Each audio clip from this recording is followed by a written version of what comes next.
Bonjour à tous. Aujourd'hui, c'est Effervescience, l'émission du CNRS Images et de Synapse Télévision.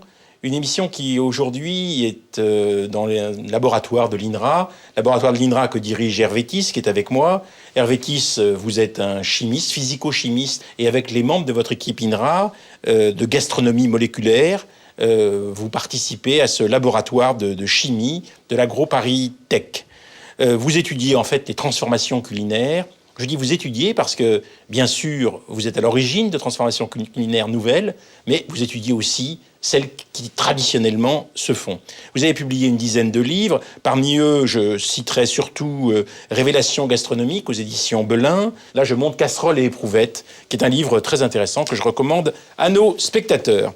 Alors, Hervé Thys, ce que vous faites, en fait, c'est gastronomie moléculaire. Alors, qu'est-ce que ça veut dire ? Il faut l'avouer au premier abord, le rapprochement entre ces deux termes a quelque chose d'inattendu, de provoquant. En fait, on se pose la question de savoir comment on peut mélanger les deux. Et pourtant, d'évidence, quand on fait la cuisine, eh bien, on met en œuvre des principes physiques, chimiques. Alors, expliquez-nous comment vous avez eu l'idée de passer de la recette qu'on exécute du fait de l'expérience sociale à la compréhension de ce qui se passe dans une recette. Voilà, c'est une question compliquée, parce que dans le fond, la science s'est toujours préoccupée d'expliquer les phénomènes. C'est-à-dire que si le ciel est bleu, la science se demande pourquoi le ciel est bleu. Et elle produit une théorie qui explique pourquoi le ciel est bleu. Si un arc-en-ciel, c'est un phénomène. Alors, en cuisine, il y a plein de phénomènes. C'est-à-dire, on met un steak qui est un truc rouge dans une poêle, on chauffe, il brunit. C'est un phénomène qui est aussi phénoménal que le ciel qui est bleu, par exemple. Donc, il est tout à fait légitime pour la science de dire « j'ai mon steak qui brunit, pourquoi brunit-il » Alors après, ce qui est étonnant dans la cuisine, c'est que c'est un art chimique, c'est-à-dire l'expression art chimique, c'est un mot consacré. C'est-à-dire, on parle d'art chimique pour les médicaments, pour les teintures, pour les colorants, pour les savons, etc. Donc la cuisine, c'était le dernier art chimique qui n'ait pas été rationalisé. Et c'était très intéressant dans les années 80, on se disait, mais tiens, on cuisine comme au Moyen-Âge, pourquoi ? Alors ça suscite une question de connaissance, c'est-à-dire il faut en faire de la science pour ensuite essayer de comprendre pourquoi on cuisine comme au Moyen-Âge. Puis ensuite, cet art chimique, on peut essayer de le transformer. Mais pour le transformer, il faut avoir des connaissances. Et ces connaissances, c'est la science qui les produit. Alors, gastronomie moléculaire, c'est tout à fait naturel comme expression. Parce que gastronomie, dit Brillat-Savarin en 1825, c'est la connaissance raisonnée de ce qui se rapporte à l'être humain qui se nourrit. C'est donc pas de la cuisine pour riches. On s'en fout complètement. C'est pas de la cuisine pour bourgeois, c'est pas de la cuisine d'apparat. Et alors, ce qui s'est passé, c'est dans les années 1930, c'est qu'il y avait la biologie, on a fait la biologie moléculaire, qu'on a mis en biologie des méthodes physiques ou chimiques. Bah, c'est naturel. On étudie la cuisine, c'est de la gastronomie, puisque c'est un discours raisonné, de la connaissance. On y met des méthodes physiques et chimiques, et ça devient de la gastronomie moléculaire. 1988, et on est là aujourd'hui. Alors arrivons à un exemple concret, le grumeau. Le grumeau, depuis toujours, on peut dire que c'est le cauchemar des cuisiniers et des cuisinières. Un des cauchemars, oui, un des cauchemars. Alors, est-ce que la science permet d'éviter les grumeaux dans la crème anglaise, dans la sauce béchamel ? En tout cas, c'est ce que vous nous montrez. Pour faire un grumeau, il y a une façon presque immanquable qui consiste à faire tomber la farine d'un coup dans l'eau chaude. Hop, ça y est, je l'ai. Alors, je vais reprendre Alors, ce qui est étonnant, parce que la farine, normalement, ça tombe au fond. Et vous voyez que quand c'est dans un grumeau, ça tombe pas au fond. Donc là, il y a déjà un phénomène intéressant. Maintenant, on va prélever ce grumeau. Voilà. On va le mettre ici. Et on va le regarder. Alors, en fait, c'est déjà presque prêt. Mais l'image est très, très nette. Alors, ce que vous voyez ici, c'est donc de la farine qui est restée sèche. Et puis, vous voyez, ici, cette couche-là, c'est toujours de la farine, hein, puisqu'il n'y a que de la farine et de l'eau. Mais cette couche, c'est l'eau chaude qui est rentrée entre les grains et qui est rentrée même dans les grains de farine et qui les a empesés. Empesés, ça veut dire que tous les petits grains de farine sont devenus très, très gros, tellement gros qu'ils se sont collés. Et voilà la couche de grains d'amidon, puisque dans la farine, c'est des grains d'amidon, qui sont collés, qui forment ce qu'on appelle un gel. Voilà. Donc ça, c'est gélifié. et ça, c'est sec. Alors, comme il y a de l'air qui est emprisonné entre les grains, finalement, ça fait une espèce de poche de farine sèche avec de l'air. Et la farine sèche, elle voudrait bien tomber, mais comme il y a de l'air, ça fait comme les ballasts d'un sous-marin et ça flotte. Donc maintenant, nous avons un phénomène, c'est que de la farine dans l'eau chaude fait immédiatement une couche de gel. Et ce gel empêche l'eau de traverser. Ce qui est quand même très étonnant, parce que le gel, c'est pratiquement de l'eau. Il y a un peu de farine dans cette couche-là, mais c'est pratiquement de l'eau. Comment est-ce que ça se fait que l'eau empêche l'eau de traverser la couche de gel? Alors ça, c'est une question qui me passionne absolument depuis très longtemps.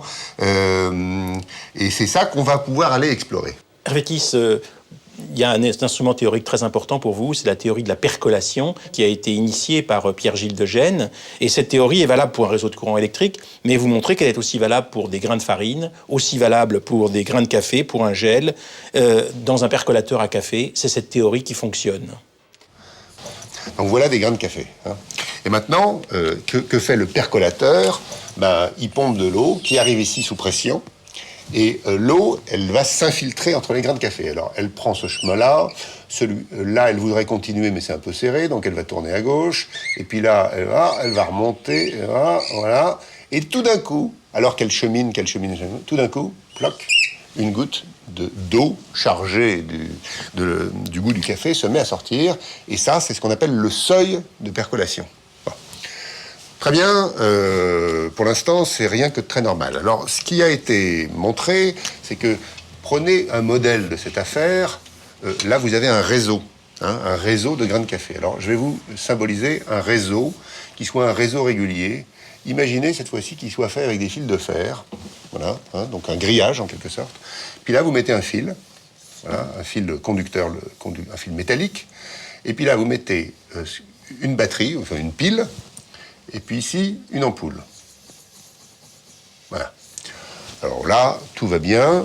Le courant, rappelez-vous le mot courant, tout à l'heure on parlait de courant. Là, on retrouve encore un courant. Bon, le courant circule, et puis là, il va il passe dans tous les chemins, tout va bien, le courant circule. Bon. Maintenant, il y a un diable qui arrive, et ce diable, il a une paire de ciseaux, et il décide de couper. Mais alors, c'est un diable qui n'est pas très malin, alors il coupe au hasard. Alors il coupe ce chemin-là, le courant circule. Il coupe ce chemin-là, le courant circule. Oh, il va couper ce chemin-là, le courant continue à circuler. Tiens, il va couper ce chemin-là, bon, le courant circule. Qu'est-ce qu'il pourrait encore couper? Il va couper celui-là, le courant continue à circuler. Parce que, vous voyez, le courant, il peut faire ce chemin-là, là, il peut plus, mais là, il peut encore. Alors, là, le diable coupe celui-là. Là, le courant circule plus. L'ampoule s'éteint. Alors, vous voyez qu'il n'est pas nécessaire de couper tous les fils pour arriver à éteindre le courant. Et vous voyez qu'encore une fois, il y avait une espèce de propagation dans un réseau, d'écoulement dans un réseau, et tout d'un coup, ça s'arrête. Alors ici, ça commençait, et ici, ça s'arrête. C'est donc le phénomène inverse. Alors, la théorie de la percolation, c'était une théorie qui veut calculer quelle est la proportion de fils qui doivent rester pour arriver à ce que le courant circule. Ah oui, mais nos gels... Rappelez-vous, nos gels, c'est exactement pareil. Parce que dans le fond, ce sont des réseaux. Alors, ils sont en 3 dimensions et ils sont désordonnés, mais ce sont toujours des réseaux. Qu'est-ce qu'on veut y faire? On voudrait que l'eau circule? Oui, mais c'est encore pareil. C'est-à-dire que si nos grains se sont soudés, ils ne vont pas pouvoir circuler. Alors maintenant, imaginons qu'on arrive à séparer les grains par un certain nombre de petits éléments comme ça. C'est l'équivalent formel, mais inverse de couper les grains. Si on sépare, les grains de farine ne pourront pas se souder, mais il n'y a pas besoin de mettre un grain de farine, un grain du petit élément séparateur. Il en suffit d'une certaine proportion. Et cette proportion, on peut la calculer comme ça, c'est la même théorie, c'est la même application. Et ça vous dit, dans ce cas à peu précis, 1/3. Donc avec 1/3 de grains séparateurs, on empêchera les grains de farine de se souder, et donc on évitera les gros mots. Alors voilà, maintenant on a notre farine, on veut refaire la même expérience que tout à l'heure, mais on veut séparer les grains de farine. Et on sait qu'il nous faut à peu près 1/3 d'un produit qui sépare. Alors le sucre en poudre, c'est un produit qui sépare. Lui, il ne va pas faire de gel. Donc on le mélange avec cette farine, à peu près 1/3. Voilà. On a donc une espèce de mélange farine et sucre. Alors vous allez me dire, ça va changer le goût. Oui, mais pour l'instant, je ne fais pas la cuisine. J'essaye de comprendre comment éviter les grumeaux. Et alors, c'est ça qu'on va mettre ici.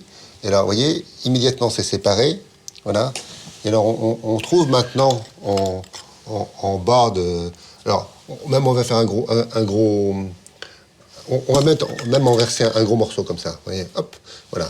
Et là, vous voyez, ici, on n'a pas le grumeau qui flotte, parce que les grains de sucre, progressivement se dissolvent, et alors que la farine voudrait se gonfler et se souder, ils sont séparés par les grains de sucre. Donc, ils gonflent, mais ils ne se soudent pas, et on retrouve en bas, donc, une espèce de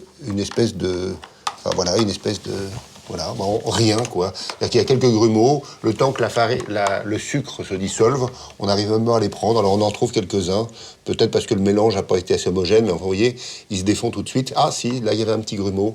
Mais vous voyez, il s'empêche tout de suite et il disparaît tout de suite.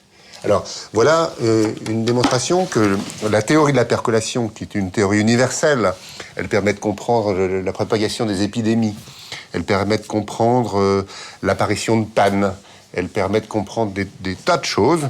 Cette théorie de la percolation, qui est une théorie simple, mais qui donc permet de calculer, en cuisine, arrive à éviter le grumeau.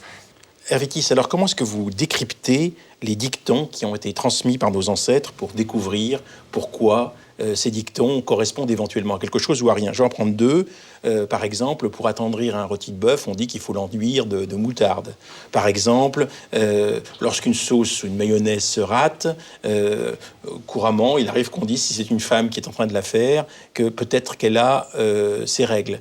Est-ce que ce genre de choses a du sens ou n'en a aucun? Et comment est-ce que le scientifique que vous êtes arrive, au fond, à interroger ces dictons? Alors, d'abord, des dictons, j'en ai 25 000 aujourd'hui.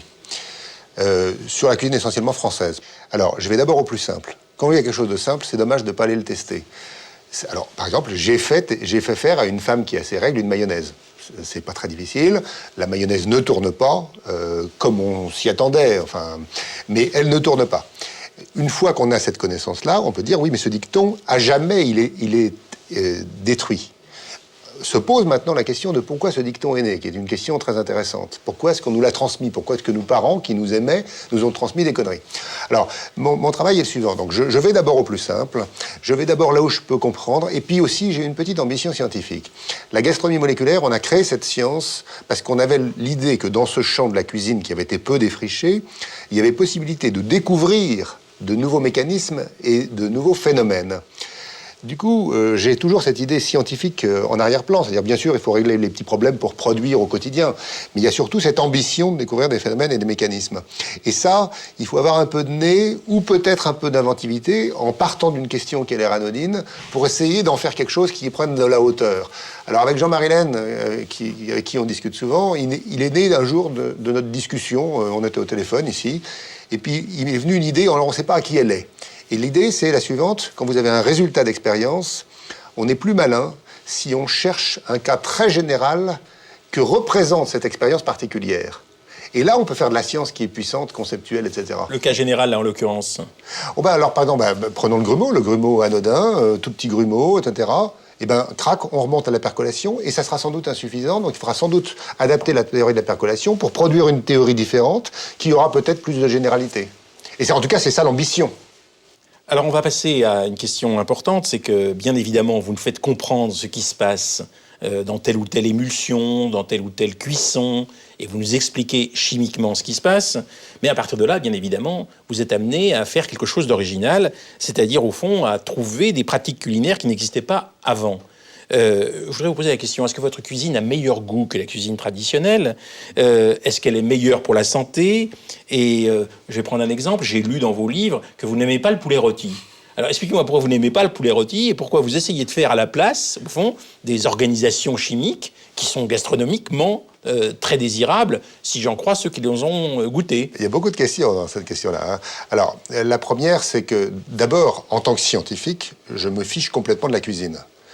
Moi, je pars du phénomène, je dois explorer le phénomène et je dois produire des connaissances qui expliquent le phénomène avec des mécanismes. Point. Alors après, j'ai une espèce de vieille tendance perverse, quoi, à dire, oui, mais enfin, si on a des connaissances, ne nous arrêtons pas à la porte du laboratoire, ne restons pas dans la tour d'ivoire, essayons de la propager. Alors propager, ça veut dire des applications technologiques et des applications pédagogiques. Quand dans une école, on fait faire à des enfants de 6 ans 1 mètre cube de blanc en neige avec un seul blanc d'œuf, je crois que c'est pas perdu pour la connaissance, pour le développement de l'esprit humain. Après, sur la cuisine elle-même, quand on voit que, voyez, vous cuisez, vous mettez une casserole sur votre réchaud, vous gâchez 80% de l'énergie que vous utilisez. Cette énergie, il faut la produire, il faut la transporter, vous la payez et vous la gâchez, hop, réchauffement du climat. C'est insensé, c'est pas normal. Alors, un citoyen, scientifique ou pas, doit s'émouvoir en disant « mais si j'ai des moyens de changer un peu le monde pour mes enfants, je dois le faire ». Alors du coup, on doit proposer des moyens plus rationnels, différents. Or, le poulet rôti, il n'a pas changé depuis le Moyen-Âge. Au Moyen-Âge, on était en char à bœuf, aujourd'hui, on l'est plus. On avait du poulet rôti, on l'a toujours. Il y a quelque chose qui ne va pas. Alors, je me fous du poulet rôti, c'est bon le poulet rôti, mais le bon, qu'est-ce que ça veut dire? Ça veut dire que vous l'aimez. Mais il n'y a pas de bon absolu platonicien. Le bon, c'est ce que vous dites bon, peut-être que moi je l'aime pas, et inversement. Donc la question du bon, elle est à évacuer ou à comprendre. Que disons-nous bon?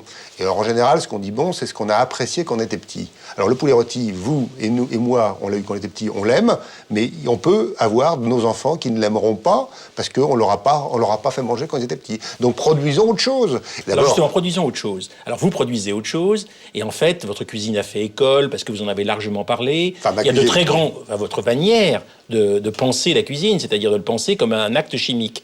Et par exemple, vous avez de grands restaurateurs qui font appel à la chimie pour travailler. Est-ce que vous pensez que c'est légitime? Est-ce qu'à partir de là, ils vont transformer le goût? Et ces grands restaurateurs qui ainsi disent « nous faisons de la chimie gastronomique », où on va vous faire goûter un plat qui a été fécondé par la réflexion chimique, est-ce que vous croyez que ces plats sont très originaux, un, et deux, que ça vaut véritablement le détour? Alors le détour vers un restaurant gastronomique, sûrement, mais un restaurant gastronomique si original que ça? Original, j'ai des exemples par milliers de choses qui n'ont jamais été faites dans l'histoire de la cuisine et qui sont donc originales, au sens littéral du terme. Ce que j'appelle un gypse, c'est-à-dire une espèce de préparation gélifiée qui contient du foie gras, ou bien même simplement un foie gras chantilly, c'est-à-dire on fait mousser du foie gras. Bon.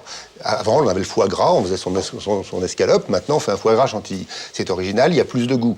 Quand vous faites une glace à l'azote liquide, elle est meilleure. Il y a plus de goût. Mais qui oui, dit qu'il y a plus de goût? Vous dites qu'il y a plus de goût. Est-ce que moi, je dirais aussi qu'il y a plus de goût? Oui, parce que ça se mesure. Ah bon, ça, c'est objectif. Ah bah, il y a des choses objectives. Ça se mesure comment? Vous prenez... Alors, il y a des techniques, par exemple, la spectrométrie de masse couplée à la chromatographie gazeuse, en phase gazeuse. C'est vous prenez une espèce de fibre que vous mettez dans l'espace de tête, c'est-à-dire dans l'air qui surmonte une préparation alimentaire, puis vous mettez ça dans un spectromètre de masse et vous voyez combien il y a des molécules odorantes, par exemple. On voit bien si ça se libère ou ça se libère pas, c'est pas difficile. J'ai lu qu'il y a sur 30 000 molécules, en fait, il n'y a que 5 500 molécules qu'on sait utiliser en cuisine. Alors vous dites qu'il y a des molécules odorantes en supplément que vous utilisez? Ce qui est intéressant, c'est que aujourd'hui même, la question scientifique en matière d'odeur, c'est ce qu'on appelle les composés traces, c'est-à-dire des composés, des molécules, qu'on ne sait même pas mesurer. On sait qu'elles sont présentes, parce que si on les concentre, on arrive à les voir, mais on n'arrive pas à les détecter, et on sait qu'elles ont une influence essentielle dans la construction du goût. Alors c'est passionnant pour le monde des arômes, qui n'est pas le monde qui m'intéresse, mais en tant que travail scientifique, mais je trouve ça passionnant. Il y a à mettre au point des appareils de mesure qui vont arriver à détecter ces trucs-là. Donc le mot 30 000, il augmente tous les jours. Alors après, on peut aussi prendre des molécules qui n'ont jamais été mises dans l'alimentation, et qui ne sont pas toxiques, et puis se dire, tiens, qu'est-ce que ça va donner? Ça, c'est des propositions qui, en général, sont considérées comme complètement iconoclastes, et j'ai arrêté de les faire parce que le public n'est pas prêt à supporter ça. Il faudra attendre au moins 50 ans. Hervé Thys, nos concitoyens se méfient de plus en plus quand même des produits chimiques. Alors je ne sais pas s'ils ont raison, ils leur préfèrent les produits naturels. Qu'est-ce que vous pensez de cette distinction? Et j'ajouterais, est-ce qu'il n'y a pas un certain snobisme des produits chimiques dans la nourriture? Je veux dire par là que la nourriture elle est toujours faite de produits chimiques, évidemment, mais d'insister sur les conditions chimiques de fabrication de tel ou tel aliment, est-ce que c'est pas finalement un peu snob? Moi, j'aurais tendance à dire que c'est plutôt idiot de penser à des produits naturels quand on fait la cuisine.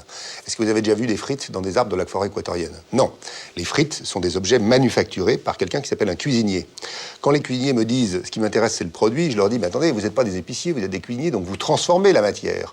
Or, quand même, utiliser la puissance du feu pour faire qu'un steak rouge devienne un steak marron ou que le soufflet gonfle, on ne fera pas croire que c'est naturel. Alors, la nature, c'est un vieux fantasme. C'est-à-dire que le monde se gargarise de la nature et les industriels en jouent. Ils vous vendent des produits naturels. Ça n'est pas vrai. Nos bestiaux, nos bœufs, ils ne sont pas naturels, ils ont été sélectionnés. Nos carottes, les carottes sauvages, je ne sais pas si vous avez déjà vu, c'est une espèce de petits trucs dégueulasses. Il a fallu faire des grosses carottes bien sucrées et ça, c'est l'espèce humaine qui a produit ça. Nous mangeons que de l'artificiel. Alors en plus, pour finir, je sais que vous aimez bien la philosophie, rappelez-vous John Stuart Mill qui disait « La nature va vous tuer une fois par vie dans des souffrances atroces » et vous dites que vous l'aimez. C'est pas vrai. Ça n'est pas vrai. La nature est un fantasme. Maintenant, je dis à mon entourage et partout au public, quand vous entendez le mot nature, méfiez-vous, on est en train de vous vendre quelque chose. Alors, restons dans la culture. En tout cas, pour l'alimentation, c'est un secteur industriel considérable. Cette situation fait-elle obstacle à la recherche qui vous tient tant à cœur? J'ai cru comprendre que vous aviez des thésards qui ont des bourses payées par des entreprises de l'agroalimentaire. Je suppose que pour mener une recherche un peu importante, dans ce cas, il faut s'affranchir quand même de ce que dit l'entreprise agroalimentaire. Est-ce possible? Est-ce qu'on n'est pas condamné, quand on est thésard, à toujours étudier le bouillon de légumes que va vendre la firme agroalimentaire? Alors d'abord, ça ne marche pas avec moi, ça. Moi, je suis payé pour faire de la science, pas pour faire de la technologie. Donc, je ne vais pas faire du petit ménage de l'industrie alimentaire. Il est bien convenu avec... Pourquoi vos thésards sont payés par l'industrie alimentaire? Parce que l'industrie alimentaire a décidé que la production de connaissances était sans doute utile pour la production technologique qu'ils feront eux-mêmes. C'est-à-dire que les thésards qui sont... Enfin, j'appelle ça des doctorants. C'est mieux que thésard, le beau thésard, il y a le mot art. Enfin bref. Donc, les doctorants qui sont ici, le contrat avec l'industrie, c'est « nous ferons de la science ». Après, vous en ferez l'application que vous voudrez. Mais les doctorants ont obligation de produire de la science, c'est-à-dire rechercher des mécanismes, des phénomènes. Alors, moi, ça m'intéresse beaucoup. Il se trouve que souvent, les intérêts sont concomitants. Par exemple, il y a une entreprise, mettons, qui va servir des haricots verts dans des barquettes. Bon, leur verre va changer. Mais le verre du haricot vert qui change, c'est une question culinaire quotidienne que vous avez, que les cuisiniers du bistrot d'en face a. Et ça, ce verre qui change est un phénomène. Ça m'intéresse beaucoup. Moi, je ne suis pas payé pour faire changer le verre. Je suis payé pour savoir comment il change. Et alors, réponse, non. Il n'y a jamais eu d'obstacle des industriels financeurs, qui ne sont pas en nombre considérable, hein, pas suffisant, à mon avis, pour produire la connaissance et même pour publier les résultats, ce qui est très intéressant. Chaque fois qu'on a proposé une publication aux industriels qui payaient le doctorant, il n'y a pas eu de problème. Hervé Tiss, disons que j'ai du mal à vous croire, parce que je suis comme beaucoup de citoyens, il y a une certaine suspicion, vis-à-vis des industries agroalimentaires. Est-ce qu'on a raison d'être inquiet? Est-ce qu'on n'a pas raison d'être inquiet? Aujourd'hui, vous le savez, les industries agroalimentaires sont soupçonnées, par exemple, dans un même conditionnement, de mettre moins de produits pour ne pas donner l'apparence qu'elles augmentent les prix, alors qu'en fait, elles augmentent les prix puisqu'elles nous mettent moins de quantité. Donc, elles sont suspectées de trafic continuel. Et vous pensez que, quand ils sont en dialogue avec les chercheurs, il n'y a pas de mauvaises intentions? Le public a raison de soupçonner, mais il faut aussi qu'il pense qu'il y a les services de l'État. Jamais on n'a si bien mangé. Jamais dans l'histoire de l'humanité on a si bien mangé. D'abord, on a à suffisance. Ni vous ni moi n'avons connu une famine, ce qui est quand même un phénomène dans l'histoire de l'humanité qui est absolument extraordinaire, exorbitant. Ensuite, il y a des services de l'État. Moi, j'ai des livres de cuisine du 19e. Il y avait toujours un chapitre qui vous disait « Ah, comment reconnaître que le sucre n'est pas frelaté, que le sel, il n'y a pas du plâtre dedans, et qu'on ne peut pas colorer votre café avec du jus de purin. » Du jus de purin. Bon, alors aujourd'hui, on n'en est plus là, heureusement. Alors, il y a le monde industriel qui produit, il cherche à produire de façon économique, c'est sa logique. Il y a aussi des mécanismes de rétroaction dans la société qui font qu'on a du contrôle. Et la science, elle est là aussi pour produire des connaissances qui permettront de dépister des fraudes, éventuellement, ou bien de produire dans de meilleures conditions des choses qui seront bénéfiques pour la santé. Vous formez, vous, des jeunes. Ça se passe comment? Comment je forme les jeunes? Oui. Ça se passe de plein de façons. Par exemple, ici, dans ce laboratoire, j'accueille des étudiants en sciences en grand nombre qui ont envie de travailler. Donc, je les forme, je m'occupe d'eux jour après jour, minute après minute. Ensuite, on a introduit, à la demande du ministre de l'Éducation nationale, dans l'Éducation nationale, qu'on appelait les ateliers expérimentaux du goût. Donc, j'ai fait un programme d'expérimentation qu'on puisse mettre à l'école, c'est-à-dire réaliste, c'est-à-dire il n'y a pas d'argent, on sait qu'il n'y a pas de moyens, hein. On sait qu'il faut donner la formation pédagogique qui va ensemble. Tout est livré clé en main sur Internet. Ça a été fait en 2001. J'ai passé mon été à réécrire les prochains, de nouveaux programmes. Et puis, il y a un groupe qui travaille dans l'éducation nationale pour l'adaptation de ça, pour les collèges spécifiquement, et pour les lycées, en relation avec le programme. Et je lâcherai pas le morceau. Alors, en plus, il y a des tas de trucs. Par exemple, en ce moment, mes collègues européens voudraient que ces programmes-là soient mis en Europe, dans toutes les écoles d'Europe. Je suis ravi. C'est ça ma façon de rayonner dans l'éducation nationale et de contribuer à forger le monde de demain. Hervé Thys, vous n'avez pas répondu sur la question, au fond, de la mode, l'aspect mode de cette nourriture fabriquée selon les principes de la chimie, de façon explicite. Et je pense bien sûr au restaurant que les critiques gastronomiques considèrent comme le plus important restaurant d'Europe, qui est El Bulli, par exemple, et qui dit « Moi, je fais de la cuisine à partir de réactions chimiques que j'organise ». Oui, alors ça s'appelle la cuisine moléculaire. Elle est très à la mode, elle se développe dans le monde entier. Alex Atala au Brésil, Tetsuya Wakeda en Australie. Enfin bref, il n'y a pas une journée sans qu'il y ait un nouveau chef qui se présente à la presse comme cuisine moléculaire. Alors maintenant, cette cuisine-là, elle va s'éteindre. Elle va s'éteindre parce que c'est une mode. Les jeunes cuisiniers qui vous le reconnaissez ? Oui, elle va s'éteindre parce qu'on aura intégré en cuisine les nouveaux ingrédients, les nouveaux ustensiles, les nouvelles méthodes. Et ce qui m'intéresse après, c'est qu'est-ce qu'on pourrait produire comme mode. La mode ne m'intéresse pas en tant que telle, c'est plutôt est-ce qu'on pourrait produire une mode qui, comme la cuisine moléculaire, va conduire à une modernisation de cette activité qui est la cuisine. Alors, encore une fois, mon propos n'est pas d'engraisser des bourgeois qui iront dans des grands restaurants, parce que vous comme moi, on n'a pas les moyens. Mon propos, c'est d'utiliser ces gens-là comme des grands prescripteurs qui vont faire que demain, dans les foyers, nous cuisinerons différemment et nous tiendrons compte de phénomènes qui s'appellent l'économie domestique. Demain, l'énergie est chère. Demain, l'eau est chère. Demain, les ingrédients ne sont pas forcément suffisants pour nourrir la planète. Et donc, il va falloir faire le meilleur usage de toutes ces ressources. Quelle cuisine on va faire ? On ne pourra pas cuisiner faire le poulet rôti. On ne pourra pas. Alors maintenant, qu'est-ce qu'on produit ? Comment on le produit ? Dans quelles circonstances ? La science, elle doit être là pour produire les connaissances pour préparer demain. Vous n'empêcherez pas certains de nos spectateurs de penser que la transformation, au fond, de ces pratiques culinaires n'empêche pas que ce que faisait leur maman ou leur grand-maman, c'est finalement ce qu'ils veulent retrouver dans leur assiette. Bien sûr, mais pensez aux ateliers expérimentaux du goût dans les écoles, les enfants qui font 1 mètre cube de blanc-neige avec un seul blanc d'œuf. Ça y est, ils connaissent la glace à l'azote liquide. Demain, quelle cuisine font-ils ? Pas la même que celle de leurs parents.